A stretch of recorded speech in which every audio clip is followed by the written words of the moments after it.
just trying to make a connection here. That's the difficulty when you've got a guest that's behind bars, but that's where we are. Enough freedom to try to make a connection here with Jake Lang. Jake Lang is a January 6th political prisoner. Has been held in the U.S. prison for 3 years after his arrest for his participation in the January 6th protests in Washington, D.C.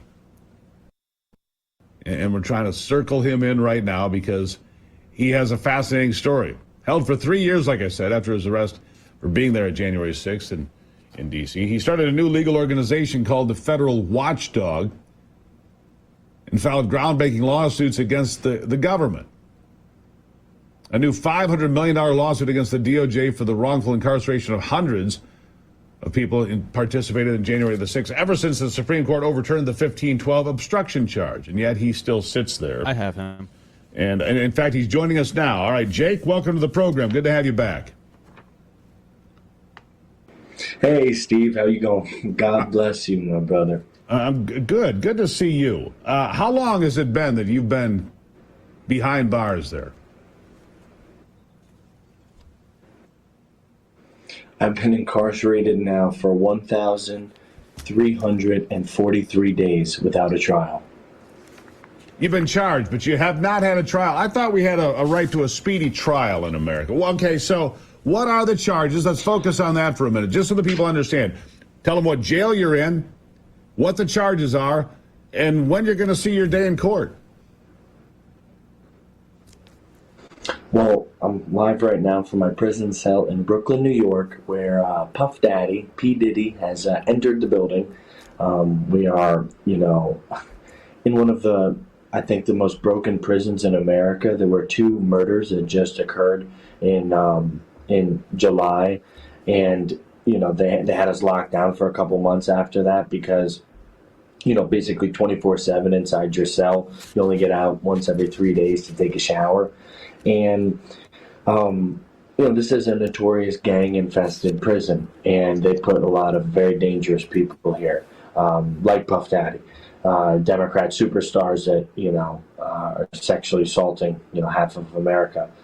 But my case particularly, I'm one of, hundreds of January 6ers who got caught up inside the Capitol and outside the Capitol as well, too, defending our lives from a police brutality event that I don't think we've seen since the civil rights movement.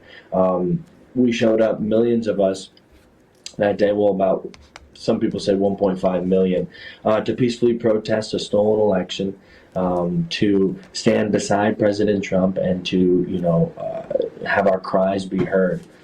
And the unthinkable happened. The Capitol Police unleashed an attack on us. 4 unarmed Americans died that day.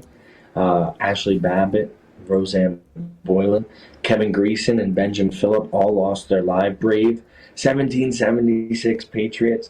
And, many of us were not willing to just sit there and watch idly as our fellow countrymen and women were killed. And so I was charged with assault on a police officer as I tried to defend the lives of dying Rosanne Boyland. I mean, she died virtually in my arms. So it's just a tragic How did she die? scenario. Is that one of the people that died? We were set I up. want to be clear about this, Jake, because there are people that died from heart failure and things of that nature. How did Rosanne die?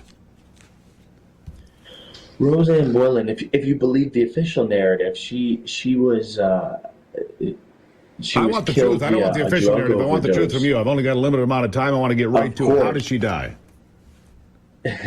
She died in my arms from police brutality. She was beaten with a stick by Officer Lila Morris, and she was trampled to death. We basically lost her life from police negligence, and it was absolutely the most tragic thing that's ever happened what are the to me charges? in my life, Okay, having get this to this woman die in my arms. It's terrible. It's an awful thing, and you're right. 4 people died that day. They try to tell us the police officers died that day. Do the left. We know better than that. What are you charged with, and what is your? And be quick about this. What are you charged with, and when do you expect to be in court? Well, I'm charged with 1512 obstruction of Congress, which is a 20-year maximum felony charge. We pushed that charge up to the Supreme Court, and by God's grace, after nearly 4 years of fighting this battle, they overturned the 1512 charge. And so that's actually the basis to our new huge lawsuit with Federal Watchdog, because some of us have done years in prison wrongfully and been denied bond, like myself, wrongfully, because we have this 20-year felony charge looming over us. But This you is the shouldn't, exact because it's prime been overturned example. by the Supreme Court. So are they, I mean, they can't keep you forever. I don't get it. I don't understand it, Jake. Why are you there today? Why are we talking to you from jail? Well, in the federal system, Steve, it takes a while for you to go to trial because the government keeps on pushing, all these different motions to try to fight you. And in fact, like, we put a change of venue motion in, which shows that bias in Washington, D.C. is insurmountable against conservatives and Trump supporters. And any 2-year-old can understand that you cannot get a fair jury trial in Washington, D.C., being a conservative, being a Trump supporter, being a January 6er of all things. Washington, D.C. is full of bureaucrats. Basically, every single member of our jury pool works for the federal government and has an inherent bias in January 6th. They hate us, and they hate Donald Trump. And so things like that we've been fighting for years on, just to say, hey, I don't have a shot going to trial in Washington, D.C. Right. Please move me across the river to Alexandria, Virginia, or somewhere where it's a little more, right. So here's what I want people to know your story. I wanted to be able to find out more about you. You've launched this organization, Federal Watchdog, the anti-lawfare legal group. This is a big deal. Yeah, you're suing the DOJ for $500 million, not just on your behalf, but on behalf of others that are stuck there in jail with you, mostly there, but in other places as well.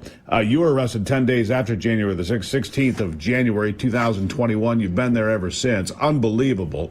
How do people follow you? I think we lost him. They cut him off. No, there he is. He's back. I thought we lost you there for a second. Real quick, Jake, I want you to tell people how they can follow you, how they can stay up with your case and the other cases that you have there. We have about 1 minute left. Go.